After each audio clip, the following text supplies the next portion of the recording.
Hey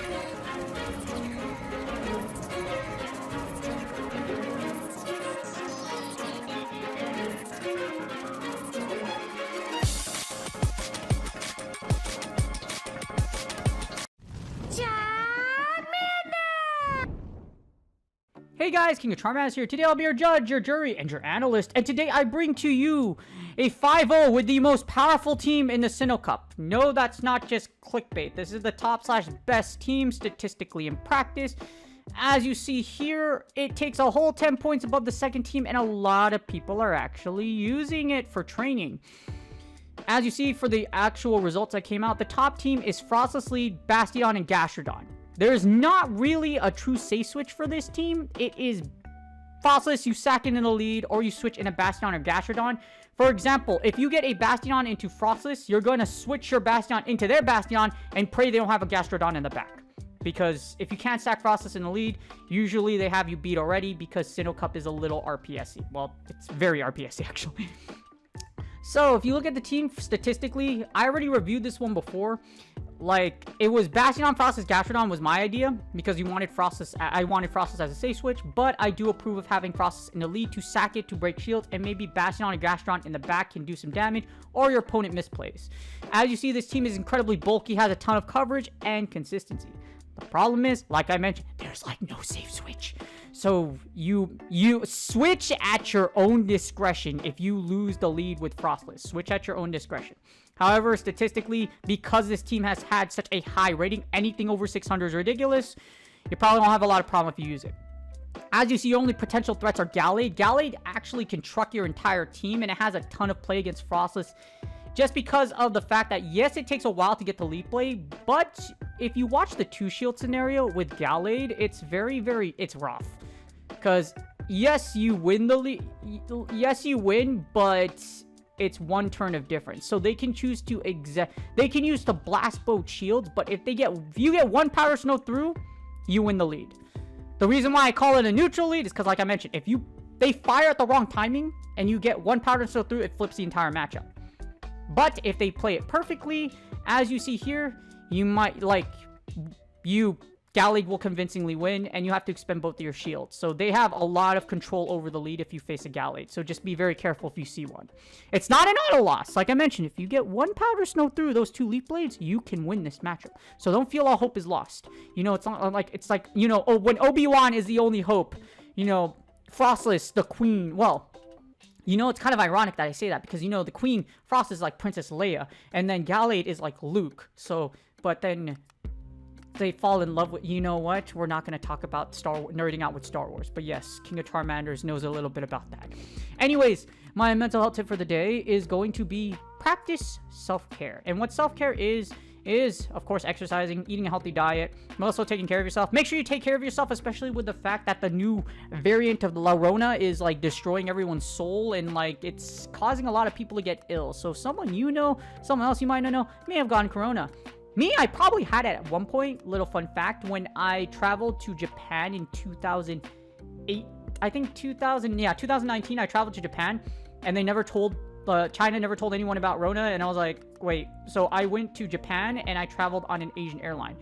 When I got back to the Philippines, because I was still on vacation, I got really sick, and I had all the symptoms. Fever, difficulty breathing, coughing, and everything. So I'm pretty sure I got coronavirus during that time. I recovered, but it sucked. It really sucked. That was the sickest I've been in, like, years. So I definitely think I've had it at one point. But with that being said, make sure you take care of yourself. Make sure you are exercising. Make sure you eat a healthy diet. Make sure you're wearing the proper PPE, personal protective equipment, or professional protective equipment. I forgot what it is. Whenever you go out. So, yes. I mean, nowadays they're asking us, like, as a therapist for school sites and whatnot, our school provided us I worked for the city, so they provided us KN95 masks, or like N95 masks. Those are the standard we're using, so use that. And yes, like, make sure you're keeping yourself safe, and make sure you're keeping yourself healthy, so that when this does hit you, if you are healthy and you are vaccinated, you should be fine. So just keep that out there. I want everyone to be safe, everyone to be healthy, because the world is me right now, and I want y'all to take care of yourselves. And I'm taking care of myself pretty good right now. I'm a coach, I'm a therapist. I need to keep myself healthy so I can do my job. But I hope you guys enjoyed the shoutcast. Again, this is statistically the most powerful team, and this is a sweet 5-0. Hope you enjoyed the battles, and let's get started. Alright, so here are the battles. So for the first battle, we lose the lead. So the way it operates with this team if you lose the lead is you either switch it to Hippowdon or Gastrodon, depending how you feel what your opponent might have.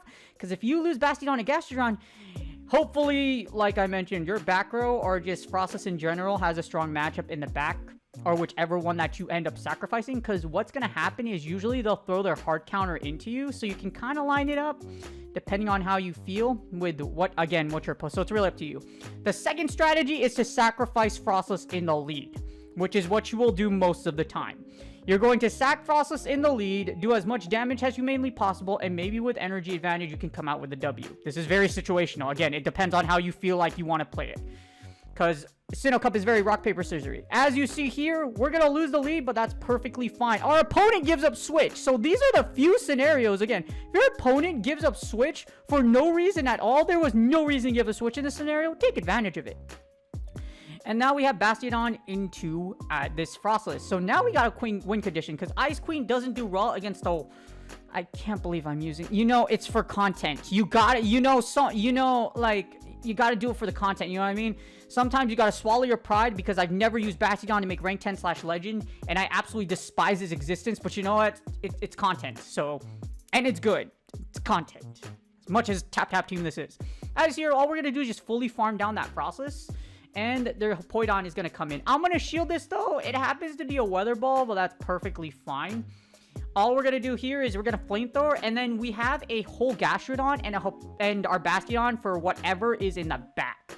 And it happens to be a Drifblim, so because I farmed down that process, I should be able to get through this Stone Age. Even if they Icy with me, they have to blow their energy here, and Gastrodon should be able to finish, or I could just smack it down like Friday night.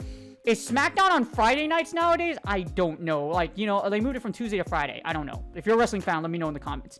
And yes, that is a Swampert. So for the second battle, I actually jack up.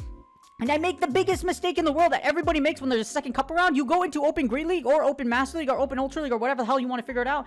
And now we have a Swampert into a Frostless. So the good thing about this isn't a completely bad matchup here. Yes, we lose the lead, but maybe our opponent is going to give up the lead. And as you see here, they eat the Avalanche, and they're like, okay, you know what? They just let it through, which is great, because this is what we need. Because if this is the Swamp Skarm Core, then we can line up Bastiodon with Skarmory, and we can win without shields. This is how much I've spent. I wish I didn't know that, but I do know that. And we get in a Zoomeril. So this isn't that bad. If they let the Shadow Ball boot through, it does big damage. But here's the problem. You don't want... well...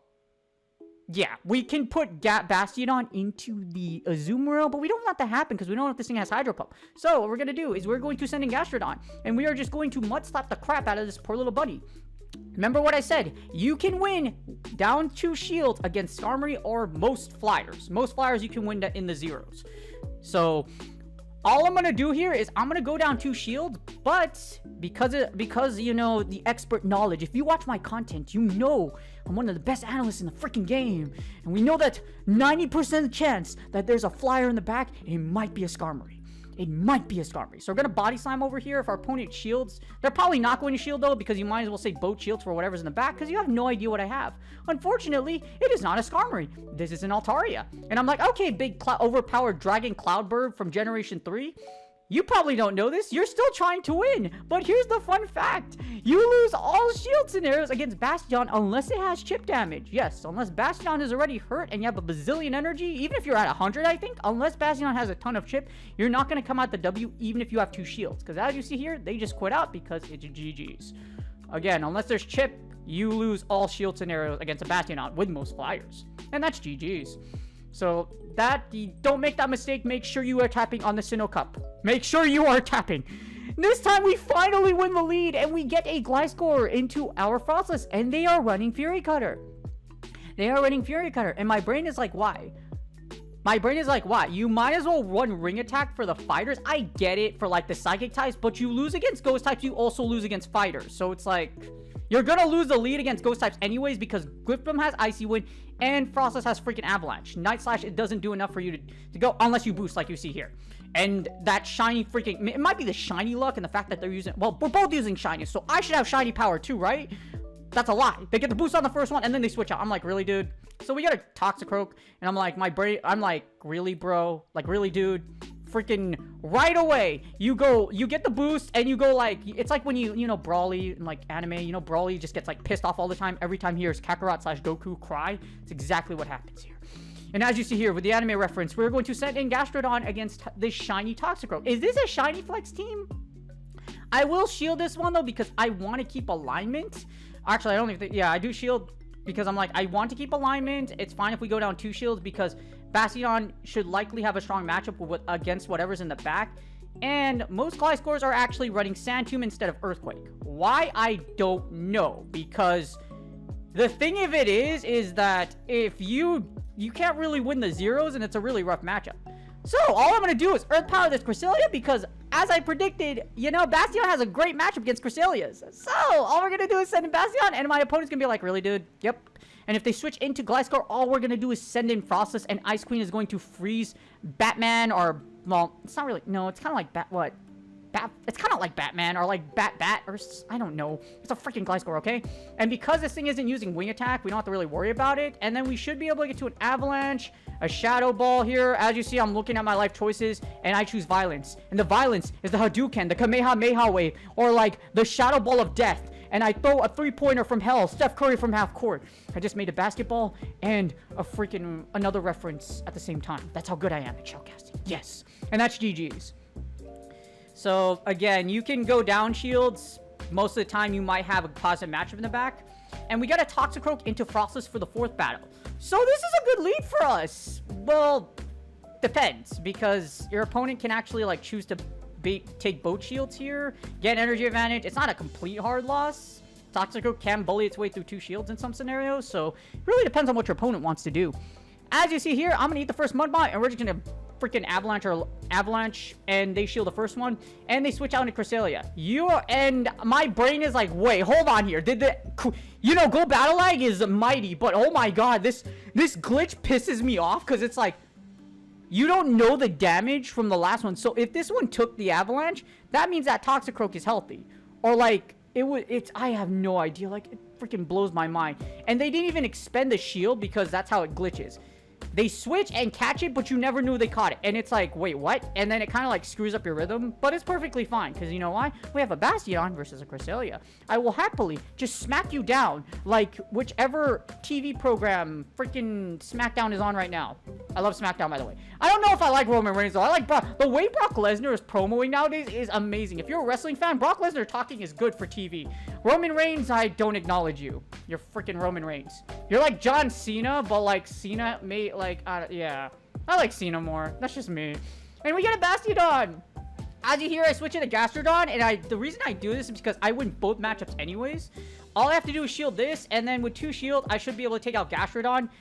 Bastion in the back. So we beat Gastrodon, like, beats the unholy hell out of this entire team, which is why Gastrodon is so good.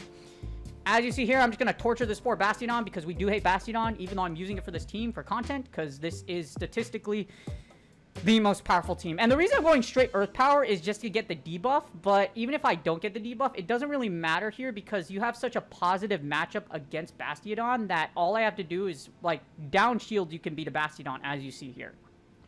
Which is why Gastrodon in the back is so powerful versus the lead. It really saves in the back. It gives you a lot of play against a lot of, like, combinations. Like this one here, like Steel and Fighting. Steel and Fighting is a little popular. If you have a Gastrodon in the back, Gastrodon beats, like, I believe every fighter in this meta. I think. Because, you know, Lucario and Toxicroak. For the last match, we actually get a neutral lead. So, the thing about Gallade is Gallade isn't a bad matchup against Frostless. You can choose to break shields, bully your way through, or just, just farm down the lead. Like, there's a lot of things you can do. As you see, they switch into Munchlax instead, and I'm kind of scratching my head because I'm like, why would you switch Munchlax into a Frostless with energy advantage? Because you have to hit a Bulldoze, otherwise, Frostless can comfortably eat a Body Slam. And as you see, they just sacrifice Munchlax outright, and my brain's just like, why? Why? You would have been better off just sacking your Gallade in the lead or double shielding Gallade because Gallade doesn't really do much. Now you lose alignment. But here's why it's bad for me. Gallade beats both Bastiodon and Gastrodon. Gastrodon get wiped out by one Leaf Blade. Bastiodon at a high range can lose to close combat, especially if it's a Shadow. Non-Shadow threatens more because, as you see here, you're going to have to Mud Slap your way to victory. But we can keep alignment here. I have Bastiodon, I have Gastrodon in back. Either one beats a wide variety of the meta. So, all we're going to do is save both shields here and smack the unholy crap. Or, yeah, slap, not smack. We're going to send in the smack shortly, and we don't even need to send in the smack because the slap is good enough. This, oh my god, my brain is like, god, freaking, I'm using a tap-tap team for content, and it's statistically the most powerful team. But several tap-tap, this isn't the first time a tap-tap team, but this is the first time that a tap-tap team for a brand new meta, like Sinnoh Cup, has taken the top team. So as you see here, like I mentioned, you have such a strong matchup against Bastion, you could just slap the unholy crap out of it, and that's GG's. This sweet 5-0 came into fruition. Our opponent is still relentlessly shielding in hopes that they can come out with a W. Even though we have a whole Pokemon in the back and they don't even know what it is. And they won't even make it there because Gastrodon slaps. And it slaps you hard. Slaps. Literal slappage. Because, you know, Mud Slap. But that's GG's. As you see here, that was a sweet 5-0. So this team is very powerful. You lose the lead, sack Frastless in the lead. Or you can switch into either Bastiodon, Gastrodon, and hopefully you can predict what your opponent might have. And then whatever you saved will have a positive matchup in the back. But as you see, really great team. 5-0'd off the bat. This was the first set with it. And I'm like, so the first set, it 5-0'd. So I hope you guys enjoyed the battles. Hopefully this team does well for you. All three of these mons are pretty acceptable. Accessible. Except for Gastrodon, unless you didn't grind for it before. Or you can find someone that has one. So hopefully you enjoyed the battles. And that's GG's. I hope you guys enjoyed the video. Again, this team is statistically the most powerful team and the top performer. Anything over 600 is a ridiculous rating. So, I mean, the funny thing is, I actually called this team just in a different order. Because the team I called was Bastiodon with Frostless as a safe switch, and then you have Gastrodon in the back. This team uses Frostless in the lead instead. So, same combination, just different order. But, you know, like, I approve of the Frostless lead. It's a better idea than what I thought of, just because of you can sack Frostless in the lead. And then you can play out the match like this. Because Frostless is able to break shields. Maybe with energy advantage. And with shields, you can win either with shields or without shields. Like you saw there in the battles. Gastrodon is able to beat Bastiodon down shields. And Gastrodon just... Even though... Okay, so people are calling Gastrodon anti-meta. It's not anti... You know, if it's meta, it's not anti-meta. Like, seriously. Gastrodon is literally a top 3 mon. And if it's like like most of the top teams. So it's just like, it's meta. So I don't know why people are calling it anti-meta. If you're doing it for clickbait, you're doing your community a disservice because you are using meta. Meta isn't anti-meta if it's meta. Like, anti-meta is like 30 and below or even more than that. Meta isn't top 3. Like, man. It blows my mind. Like in Gears of War, you know, like in Gears of War, the meta is like, you know, the like power weapons, like how they set up, and then you set up to trap your opponent for rotations for power weapons. That's a hell lot more complicated in Pokemon Go. But you know, in Pokemon Go, all we got is clickbait. Clickbait, some people have no idea what they're doing because they're saying like, you know what, I run all the sims, or like, you know, I ran a lot of these sims. What sims did you run? Did you say, okay, Bastiodon loses against Gastrodon on full shields? But that's just like, yeah, it's what it is. Well, hopefully you guys enjoyed. This team does really well. It'll get through your sets relatively quickly if you choose to use it. It got through mine, or I got through my sets in about like 10-15 minutes per set. So this will get you by them really quickly if you want to use this team. And statistically, it is the most powerful team. Do me a huge favor. Please like and subscribe. As you see next to these 2 Charmanders, on the bottom right, there's that sub box. If you put your mouse over it, you can easily subscribe from over there. Really appreciate my current subscribers. Good luck on your Go Battle League sets, and I will see you guys on the next video. Ciao!